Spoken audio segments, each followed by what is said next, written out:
Oh, hello guys. Anyway, nandito ako ngayon sa nandito sa casino, pero nasa food court. Ito tinatawag na food court. Pero nakapagtataka kasi hindi na sila nagbibigay ng tray pag kumakain ka dito sa lamesa. Pag dine in, pag naka-dine in ka, ganito na lang, oh. Dine in at saka tubo, pareho na lang. Ayan. Pasensya na kayo at wala yung tripod ko. Hindi ko na. Ayan, ganyan. Ayan, ganyan. Nasa ano na lang, wala ka ng tray. Siguro para hindi sila maghugas, hindi sila whatsoever sanitize. Kaya ganito na lang, dine in at katubo. Ganito na lang ang itsura. Andito tayo sa Amerika, ha, wala tayo sa ibang bansa. Kaya pagkakain ka nagpunta rin ako sa fast food, sa Burger King. Ganito na lang, bagay na lang sa iyo yung bag pagkain mo. Ganito na lang, wala nang tray. Usually pag dine in ka, may tray na ibibigay, may kasama na doon. But ngayon wala na, ito na lang.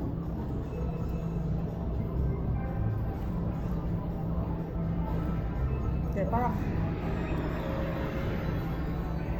ang tawag ko dito, breakfast burrito. Ayan. Yung baga, binalot lang nila yung susig, yung itlog, yung hash brown. Wala nga silang mayonnaise, wala nga silang bigyan pala ng sauce.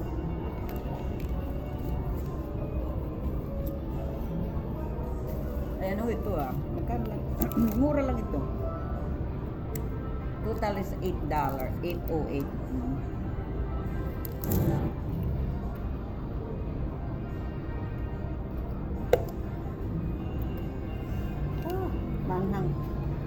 Manghang yung salsa nila. So anyway, siguro ganito na yata sa mga fast food, sa mga except sa mga yung mamahali na restaurant na may waiter. Pag wala na siguro yung mga fast food, mga wala nang tray. Talagang nagtitipid na sila ng gusto. Kaya parang nakakawalang gana ng mag-dine in. sabi magda-dine in ka tapos ganito ang mo, parang nakakawalang ganang kumain, di ba? Para kang yung nag-order ka sa McDonald's tapos to go, punta ka sa park kasi nasa bag lang, tapos doon mo bubuksan, doon mo kakainin, di ba? Parang nakakawalang gana ng buti pa nga yung punta ka sa park medyo ito dito mas maraming tao kasi bakit walang train? Ano ba yan?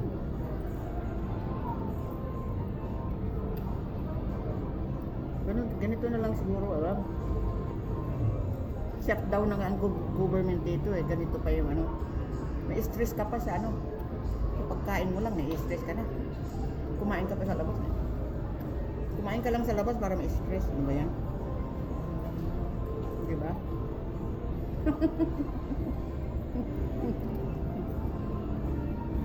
Tingin-tingin yung nagtitingin-tingin yung bantay dito, yung security guard, kasi ayaw na nilang hindi na nila ina-allow yung mag-video kasi dito sa loob ng casino. Ewan ko kaya buti ngayon dapat pinopromote na nga, napopromote yung nila establishment, diba? Napopromote yung casino nila, pero ayaw nila mag-video ka dito kasi bawal daw. Ano ba yun? Wala naman nanakawin sa kanila, baka nakawin yung kanilang mga machine, hindi naman nagbibigay. Itong casino na to, binigyan ako ng $15 na free plate. Wala naman nanalo. Kahit 5, kahit 1 penny, wala.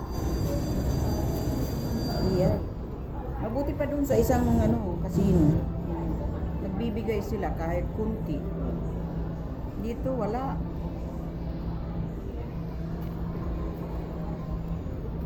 So anyway, yan ang itsura niyan. Tawag nga. Sinabi ko na kanina, di ba? Breakfast burrito. Malaki to, mahaba. Mga ano, ito, kalahati ito. May kalahati na yung nakain ko. So anyway, ito na pinakamura. Kasi kung order ka ng mga cheeseburger, yung pizza dito, yung isang buo na pizza, mga $35 dito. Orderin mo. Oh. Ano lang yun, large. Ito na yung pinaka-breakfast burrito, pinakamura. Isang slice na pizza na maliit, $5 dito. So bagay, libre na inumin mo. Ito kasama ng mga kahit anong hingin mo, soda, o siyempre kasino. Kape, yan ang kape muna ako kasi breakfast.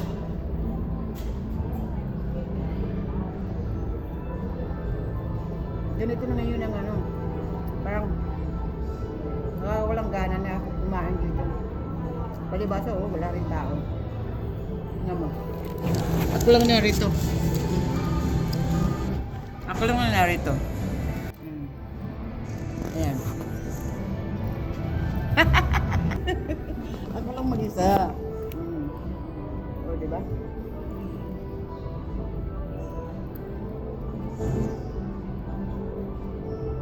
Hindi ko na uubos to eh.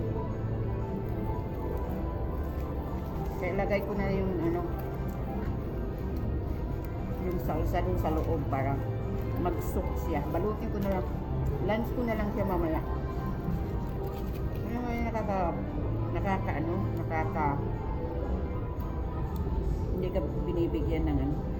Casino, walang kakobras. Ano ba yan? Kakawalang gana.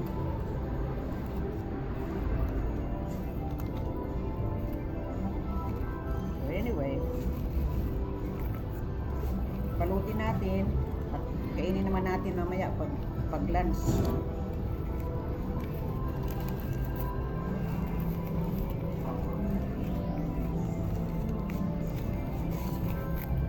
Kalahati lang kinain ko kasi busog na ako eh. Yan na yun. Microwave na lang mamaya.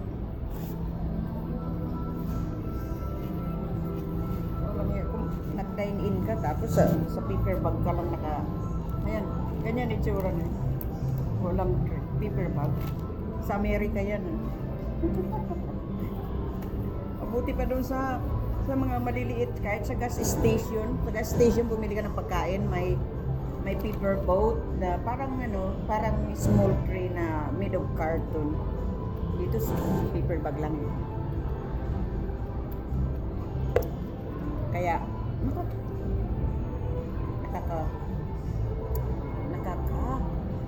walang gana talaga. Kaya kung magbibigay ako ng rating dito, napakababa siguro. Sa ibang casino, pag lagi ka nagbibigay ng magandang rating, binibigyan ka ng magandang binibigyan ka ng hotel, free hotel, 2 nights, mga ganyan, free food, free play. Basta lagi kang magbigay ng comment sa kanilang what's called that? Magbibigay ka ng survey sa kanilang establishment. So, I want dito kung magbigay ako. Doon sa baba, lagi ako nagbibigay. Kaya nabibigyan ako ng hotel eh. Pag maganda ang rating na binibigay mo, bibigyan ka ng free hotel. Kung nagsusurvey sila. Yung kape nila, hindi mainit. Nagkape ka nga para di ba? Dapat magkape ka, dapat mainit. Hindi mainit. Dapat mabigyan mo lang sila 3 star. 3 star. Hindi sila 5 star. 3 lang. But anyway, kaya nagpa-dentist ako kanina. Kaya lang yung dentist ko, kasi Medicare na nga. Or Medicare, awan ko ano ba yung ano ko, Medicare, Medicaid, Medical, or what. Ang ano lang nila, x-ray, tapos tingin lang, yun lang. Hindi man lang kinod ko doon nilinis, basta pinalis lang daw. Wala man daw kong cavity. dentist, pero masakit-sakit yung dito ko. Sabi na, parang maga-maga lang. Pero walang kaso yan. Ano ba yung dentist na yun? I get used to it na, yung una kong dentist kasi, every 6 months, may may cleaning. So, yung cleaning doon, chichikin yung gum ko, lilinisin ang husto yan. Lahat niya ng ngipin mo, bukod ko din bawat singit. Titingnan nila, talagang lilinisin. Titingnan kung nagdugo yung gum mo, titingnan. Tapos, sasabihin ko may gingivitis ka. Ito wala, aywan. Palibasa, pag government service na nga yata, gano'n na lang ano na yung service mo. Kumbaga, nagpa-dentist ka pa, nag-toothbrush ka na. Sayang yung binabayad ng gobyerno sa kasi hindi naman masyadong x-ray lang doon ng parang pinaka pakinabang ko. Kaysa, yun lang, paglilinis, hindi naman nalinis. Okay naman daw. Yeah. Nagsasakit-sakit na nga. Tapos sabihin pang, wala ka naman cavities, maayos naman. Ano ba yun? Kaya ewan, pag government talaga, hindi katulad ng private insurance ako. Kaya, every 6 months, talagang maayos ang satisfied ka talaga. Kung medyo nagsakit-sakit yung ngipin mo, pagkalinis nila, wala na. Ngayon, wala. Ito, araw-araw, ganun pa rin. Well, anyway, thank you guys for listening to me. Ayun lang. Thank you for watching. Please like and subscribe. Yan, maanla ko lang sana 2,000 followers. Thank you so much. 2,000 subscribing is free. Free subscribe. Thank you so much.